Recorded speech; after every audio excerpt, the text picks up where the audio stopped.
take a look at the tight, centralized green footprint of London's public transit access on the right. Now, glance over to the left. That sprawling, massive orange spread, that's Los Angeles's car accessibility. I mean, they look like two entirely different species of cities, don't they? And it brings up this really fascinating question. Why do the literal shapes of how we move look so radically different depending on where we live? Well, welcome to The Explainer. Today, we're zeroing in on the hidden policies, the geographic forces, and the daily realities that are completely shaping our urban environments. Because whether you realize it or not, the concrete layout of your city absolutely dictates your daily routine. We're going to unpack the key differences between the sprawling, car-dependent cities in America and the highly walkable, transit-oriented cities of Europe. Section 1. The Great Commute Divide. Comparing mobility. Okay, let's just dive straight into this. To truly understand these two urban styles, we've got to look at the hard data on how populations actually get around. I want to drop a rather massive number on you, 44.5. In the United States, there are 44.5 auto trips taken for every single trip taken by public transit. Think about that for a second. That means the car isn't just a convenient option for Americans, it's practically a mandatory lifestyle. Now, contrast that immediately with Switzerland. Their ratio? Just 2.3 auto trips for every single transit trip. That staggering gap between the two continents perfectly sets the stage for our exploration today. We're not just talking about a slight cultural preference for driving here. We're talking about two entirely different paradigms of living. And the breakdown of transportation modes tells the whole story. In the US, a whopping 89% of all trips are taken by car. But look over at Denmark and the Netherlands. While the Dutch definitely still drive, they use active transport, walking or biking, for nearly half of all their trips. Actually, 28% of Dutch trips are by bike alone, compared to just 1 measly percent in the US. Section 2. Comparing modes, cars versus transit access.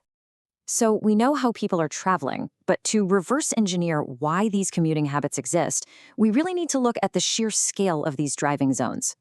The data shows that U.S. car accessibility zones are just an order of magnitude larger than public transit zones. Thanks to extensive highway networks, you can reach an enormous amount of land within a 15 to 30-minute drive in an American city. But here's the catch. European cities compensate through much higher residential density. Even though their transit zones cover less total land area, European cities pack their urban cores much denser. So their public transit networks successfully connect far more people in shorter times than American public transit does. Moving on to Section 3, Geography and Infrastructure. So how exactly did we get here? Well, it really comes down to history and physics. I absolutely love this quote from Margaret Thatcher. "You and I come by road or rail, but economists travel on infrastructure." It perfectly hits the nail on the head. Our mode of transport isn't just some personal choice made in a vacuum. It's an economic and political product. The expansive geography of the U.S. provided the sheer space needed for massive infrastructural leaps, most notably the 1956 Federal Aid Highway Act. By subsidizing 90% of the cost for states to build interstate highways, this single piece of legislation essentially locked the American nation into an automobile-dependent infrastructure. Section 4. How policies shape sprawl. But space and highways, that's really only half the story. There's this popular idea called the inevitability theory, basically the claim that sprawl is just the natural result of a society becoming wealthy. People get rich and they naturally want a ton of space and a private car, right? Well, the European data actually proves that wrong. Instead, specific local policies engineered this landscape. The crucial piece of the puzzle here is how we use our land. In the US, the gold standard for decades has been single-use zoning. This is a legal framework that strictly separates where you live from where you shop and where you work. If housing and commerce are legally forced to be miles apart, you're literally mandating that citizens must drive to accomplish basic daily tasks. Now contrast that with European mixed-use zoning. This allows apartments, cafes, and offices to coexist on the exact same block or even in the very same building. It makes walking not just possible, but highly efficient. And the differences go even deeper into local codes. Take minimum parking requirements. Many U.S. cities, like Jacksonville, Florida, require developers to build 1.75 parking spaces for every single apartment unit. You essentially have to house a car before you can house a human. Forcing landowners to build massive parking lots artificially subsidizes drivers, kills population density, and pushes buildings so far apart that walking becomes this deeply unpleasant, isolating experience. Add in requirements for massive 150-foot-wide arterial streets, and you have systematically designed a landscape exclusively for the car. Section 5. The cost of car culture.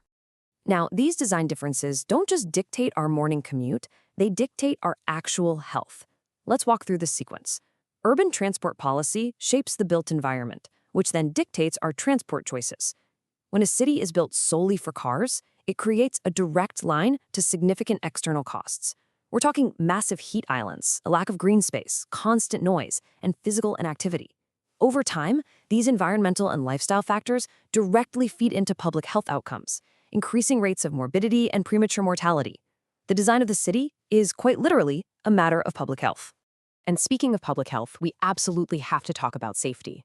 Remember those wide American arterial streets we just discussed? Well, wide streets inherently make drivers feel safe to drive much faster. But speed is lethal. If a pedestrian is hit by a car going 15 miles per hour, they have a 3.5% chance of being killed. If that car is going 44 miles per hour, which is a very common speed on wide American suburban roads, that pedestrian's chance of death skyrockets to 83%. To put that into perspective, speeding drastically reduces a driver's field of vision, turning what could have been minor collisions into devastating fatalities. Section 6. Reimagining sustainable mobility. The good news? We don't have to be locked into the system forever. Right now, there is a major modern push to rebalance the scales between cars, public transit, and active commuting. This is where the concept of SUMP, or Sustainable Urban Mobility Plans, comes in. This is an integrated planning framework that's being heavily pushed by the European Union right now.